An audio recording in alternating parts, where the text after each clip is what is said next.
Philippe avec le buteur. Ouais, Johan, c'est logique, mérité, on peut le dire comme ça pour cette première période. Hein.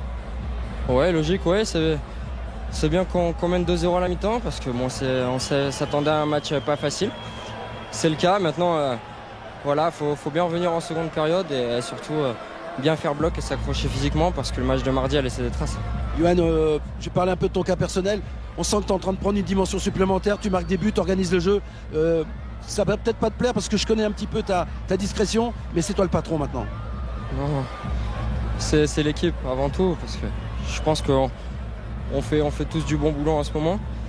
Maintenant c'est bien, on commence à concrétiser nos actions. Et bon, après que je marque c'est bien, mais un autre qui aurait marqué ça aurait été aussi bien. Donc maintenant je profite et je savoure un peu ce que je fais, c'est vrai. Et puis avec Rio et puis Jean, c'est trio pratiquement idéal. Hein. C'est vrai, j'avais vraiment hâte que ce trio-là se mette en place sur le terrain et fonctionne comme on le fait actuellement. Maintenant, c'est bien, on a encore de bonnes choses à faire et surtout gagner ce match. Merci Johan, merci, bravo. Voilà, toujours un discours empreint d'humilité chez ON Cabaye. Philippe faisait bien de le faire remarquer et de le souligner, mais c'est bon de l'entendre et c'est bon de le voir marquer des buts comme celui-ci parce que qu'est-ce qu'il est beau. Qu'est-ce qu'il est beau, Patrice. Un très très beau but, effectivement.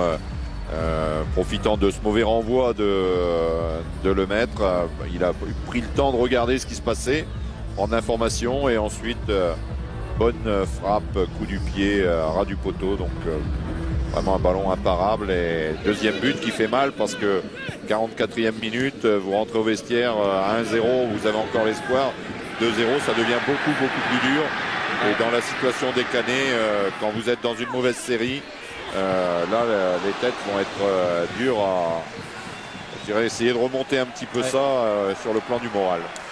Vous parliez de tête, ça c'était la première du match, elle était signée Jean de Macoun. Cette tête, ça campait un petit peu le décor de cette première période parce que au niveau occasion, on a vu que les Lillois quasiment.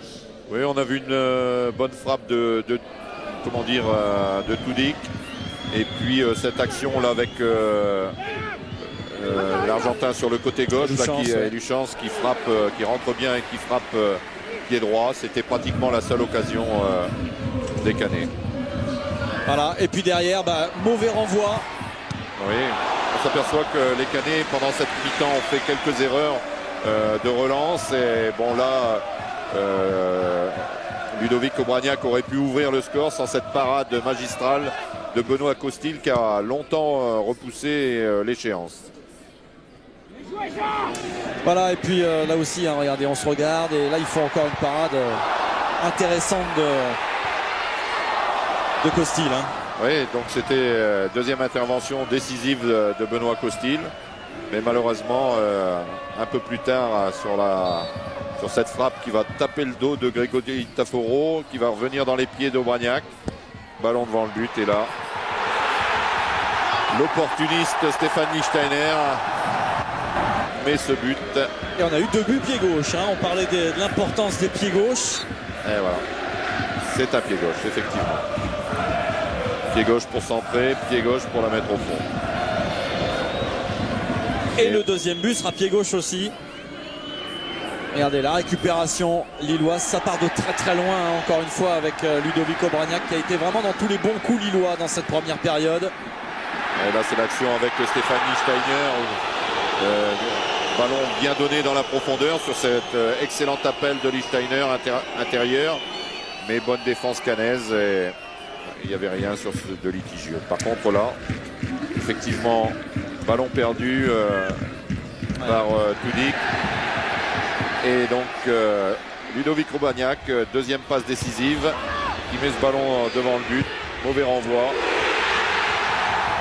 Et volée magistrale de Johan Cabaye qui double la mise pour le LOSC. 2-0 à la mi-temps. Bon avantage pour les Lillois après leur match de mercredi à Bollard.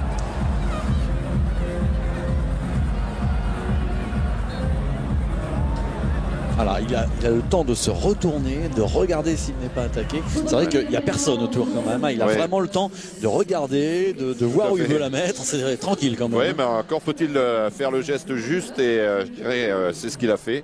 Donc bravo à Johan Cabaye et bravo au LOSC pour cette mi-temps et cet avantage mérité. Les résultats à la mi-temps, justement, on vous disait qu'il y a eu peu de buts. On a lancé la machine, on a tenté de lancer la machine de la soirée. Un but de Rennes au Mans et puis un but de Nice à Metz, c'est tout. Donc on est des privilégiés, Voilà. Nous sommes des privilégiés ici à Lille. On a vu 2 buts et un match qui était intéressant parce qu'une première demi-heure assez équilibrée avec des Canets qui ont joué crânement leur chance.